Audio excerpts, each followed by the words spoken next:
कलयुग। जी हाँ, स्वागत है आपका हमारे चैनल नेक्स्ट 9 न्यूज में और एक बार फिर से मैं आपके साथ सारिका गौड़। अक्सर मैं आपको हिंदू रिलीजन्स के बारे में कई तरह के रहस्यों को बताती हुई नजर आई हूँ। इसी के साथ आपको मैंने हिंदू धर्म के कई ऐसे रहस्यों के बारे में बताया है जिनको शायद आप ना जानते हो। लेकिन क्या कभी आपने सोचा है कि कलयुग कैसे आया, कैसे कलयुग इस धरती में आया, कैसे हम इस कलयुग में पैदा हुए। जी हाँ, कहा जाता है कि 4 युग होते हैं और इनमें से सबसे बुरा कलयुग जो हम जी रहे हैं। तो चलिए देखिए हमारी ये रिपोर्ट और जानिए आखिर कलयुग कैसे आया। पुराणों में 4 युगों के विषय में बताया गया है: सतयुग, त्रेता युग, द्वापर युग और कलयुग। कलयुग को छोड़ दिया जाए तो तीनों ही युगों की अपनी अपनी खासियत रही, परंतु कलयुग में खासियत जैसा तो कुछ नहीं दिखता। चारों ओर अहंकार, प्रतिशोध, लालच और आतंक ही दिखाई देता है। कलयुग को एक श्राप कहा जाता है जिसे हर मौजूदा इंसान भुगत रहा है। तकनीक का अत्यधिक विकास भी इसी युग में हुआ, परंतु क्या केवल एक इसी बात के लिए हम हजारों नेगेटिव स्थितियों को नजरअंदाज कर पाएंगे? शायद ही कोई व्यक्ति इस सवाल का जवाब हाँ में देगा। कैसे आया कलयुग? क्या हमने कभी इस बात की ओर ध्यान दिया है कि ऐसा क्या कारण रहा जिसके चलते कलयुग को धरती पर आना पड़ा? वो ना सिर्फ आया बल्कि यहाँ आकर यहीं का हो गया। तो आखिर क्या रहस्य है कलयुग के धरती पर आगमन के पीछे? चलिए आज हम आपको इसी रहस्य से अवगत कराते हैं जो कलयुग के धरती आगमन के पीछे छिपा हुआ है। महान गणितज्ञ आर्यभट्ट ने अपनी पुस्तक आर्यभट्टियम में इस बात का उल्लेख किया है कि जब वो 23 वर्ष के थे तब कलयुग का 36वां वर्ष चल रहा था। आंकड़ों के अनुसार आर्यभट्ट का जन्म 476 ईस्वी में हुआ। गणना की जाए तो कलयुग का आरंभ 3102 ईसा पूर्व को हो चुका है। लेकिन ये कलयुग धरती पर आया कैसे, इसके पीछे भी एक पौराणिक कथा विद्यमान है जो पांडवों के महाप्रयाण से जुड़ी है। बात तब की है जब धर्मराज युधिष्ठिर अपना पूरा राजपाट परीक्षित को सौंपकर अन्य पांडवों और द्रौपदी समेत महाप्रयाण हेतु हिमालय की ओर निकल गए थे। उन दिनों स्वयं धर्म बैल का रूप लेकर गाय के रूप में बैठी पृथ्वी देवी से सरस्वती नदी के किनारे मिले। गाय रूपी पृथ्वी के नयन आंसुओं से भरे हुए थे, उनकी आंखों में आंसू बह रहे थे। पृथ्वी को दुखी देख धर्म ने उनसे उनकी परेशानी का कारण पूछा। धर्म ने कहा, देवी तुम ये देखकर तो नहीं रो रही कि मेरा बस एक ही पैर है, या तुम इस बात से दुखी हो कि अब तुम्हारे ऊपर पूरी ताकतों का शासन होगा? वहीं इस सवाल पर पृथ्वी देवी बोली, हे धर्म, तुम तो सब कुछ जानते हो, ऐसे में मेरे दुख का कारण क्यों पूछने का क्या लाभ?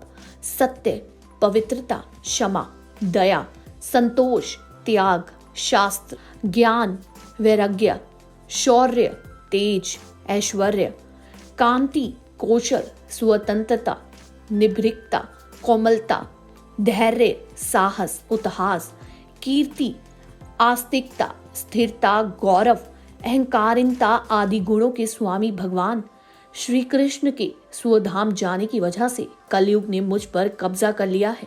पहले भगवान श्री कृष्ण के चरण मुझ पर थे, जिसकी वजह से मैं खुद को सौभाग्यशाली मानती थी, परंतु अब ऐसा नहीं है। अब मेरा सौभाग्य समाप्त हो गया है।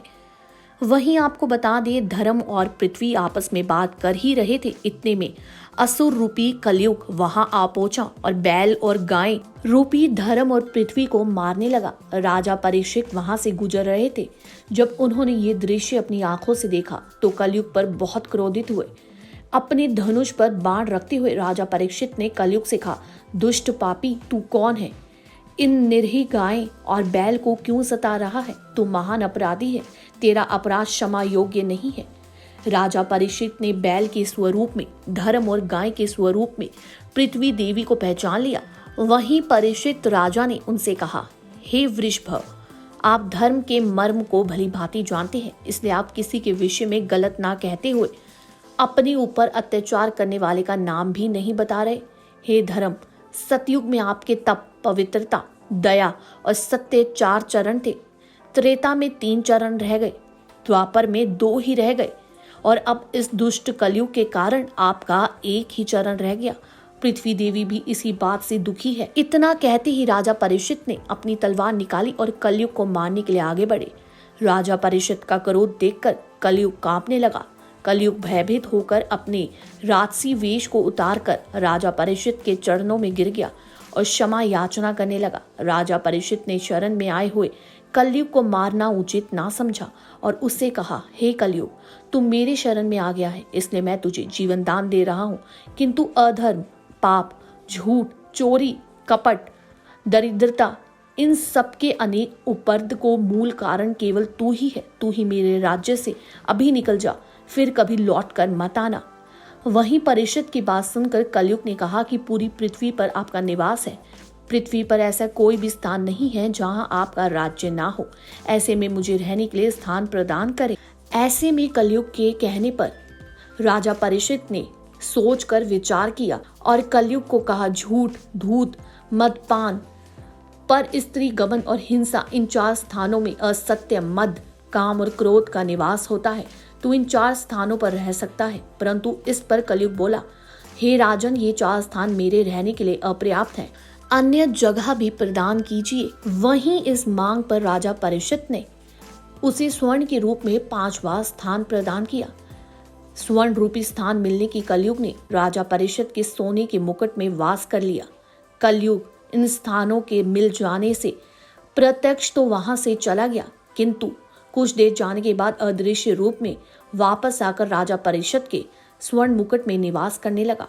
मार्कंडेय पुराण में कलयुग की कुछ विशेषताओं का उल्लेख पहले ही किया जा चुका था, जिसके अनुसार कलयुग के दौरान शासक जनता पर मनमाने ढंग से शासन करेंगे, मनचाहे ढंग से उन पर कर थोपेंगे। शासक अपने राज्य में अध्यात्म की जगह भय का प्रयास करेंगे।